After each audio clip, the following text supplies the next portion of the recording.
Here's how to play. To earn doubloons, you must raid areas across Prospero Island. You will want to place booby traps over the areas that you raid in order to keep control of them and possibly earn even more doubloons. To get doubloons, your turn is divided into 3 simple steps: collect, raid, and then draw. The first step is to remember to collect. If a player forgets to collect during this step of their turn, they lose their doubloons and can't collect them later. I am the red player. At the start of my turn, I would look for areas where I've placed a red token over the area, which indicates that I have a booby trap there and I have control. For example, I have control of Bougainvillea village, which earns me 1 doubloon, and I have control of both of these hamlets, which make up this entire region of Briny Beach. That earns me 2 doubloons. At the start of my turn, I would take 3 doubloons, place them in my burlap purse, and this step of my turn is over. The second step is to make a raid. You can only make 1 raid for your turn. You can choose to raid any area on the island as long as it isn't already under your control and you have the necessary key cards in your hand. For example, I want to raid Calavini Hamlet, which is red. I need 1 red matching key card to raid that area. I simply discard that key card and I automatically earn 5 doubloons for making a raid, or 1 red ruby as equivalent. You need 1 matching key card to raid any hamlet on the island and 2 matching key cards to raid any village or fort.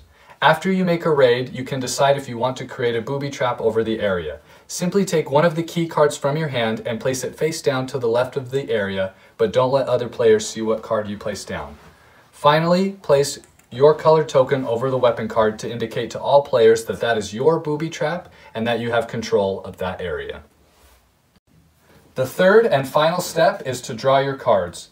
Drawing cards ends your turn. When you draw cards, you can pull from either the key card deck or the weapon card deck. For example, I can draw 2 cards. I could take 2 key cards, 2 weapon cards, or I could decide to take 1 of each.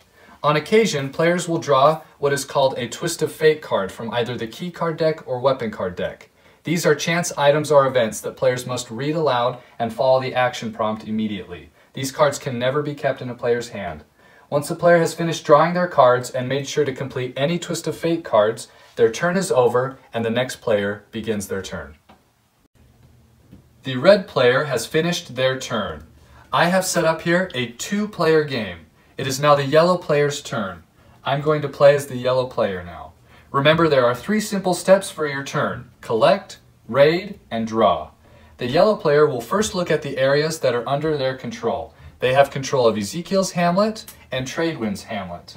Neither of these areas generate extra doubloons because the yellow player does not have control of all of the hamlets within each region. So for the first step of their turn, the yellow player will not collect extra doubloons, and they proceed to the second step of their turn. The second step of the yellow player's turn is to make a raid. The yellow player has decided to raid this same red hamlet that the red player has just taken. First, the yellow player discards a red key card. They also collect 5 doubloons for making that raid. When a player raids an area that is already taken, they have automatically triggered their opponent's trap. The yellow player must try and defuse that trap using 1 of their weapon cards. The yellow player must place their card down first.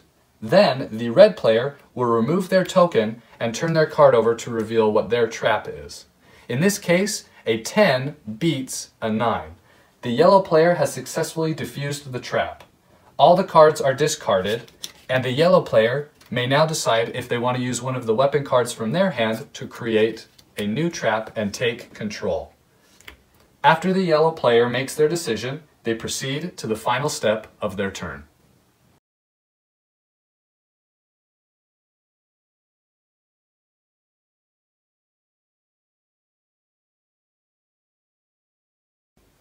In this same scenario, let's pretend that the yellow player had placed down this weapon card. This weapon card has a strength of 7. A 9 beats a 7. The yellow player has failed to defend themselves. The red player caught them with their trap. When this happens, the red player steals doubloons directly from the yellow player. The number of doubloons they get to steal is always determined by their current level in their character's passport. The red player is currently at the pirate level. They get to steal 4 doubloons from the yellow player. After that, the red player returns their booby trap exactly how it was before. The yellow player must discard the weapon card played, and they must proceed to the final action of their turn and draw cards. Once players learn the 3 simple steps for their turn, gameplay will begin to move very quickly around the table.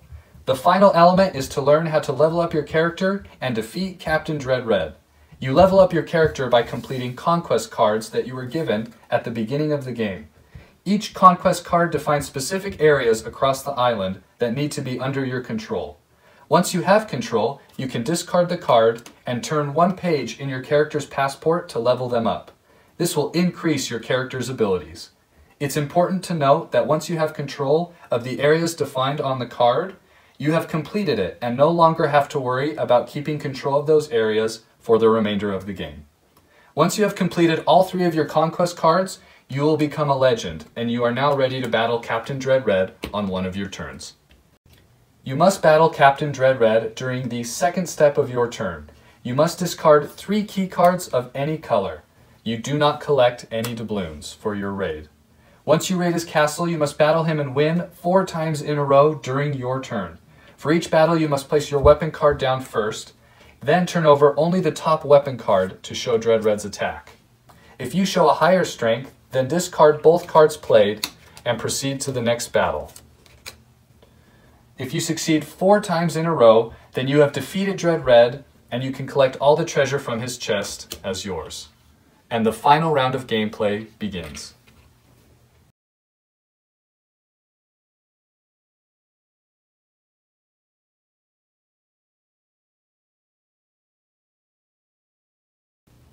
If Dread Red shows a higher strength during one of the battles, then that player has failed and must proceed to the final step of their turn. In this case, a 7 beats a 5. The player must discard the weapon card they played and discard all the weapon cards remaining for Dread Red. The player also loses 5 doubloons to Dread Red's chest. 4 new weapon cards must be dealt from the top of the weapon card deck for Dread Red's cards, and then gameplay continues as usual. After Dread Red has been defeated, all players will get 1 final turn to try and earn as many doubloons as possible. After each player takes their final turn, the game is over. Players count the total number of doubloons they have in their burlap purse. Remember, a ruby is worth 5 doubloons and diamonds are worth 20 doubloons. The player with the most doubloons has won the game. I hope you found this video to be helpful. I'd like to express my sincere gratitude to anyone that has supported, shared, or played Castaway Curse. Please visit us at castawaycurse.com and let us know how we can continue to improve your experience. Thanks again and have fun on your adventure.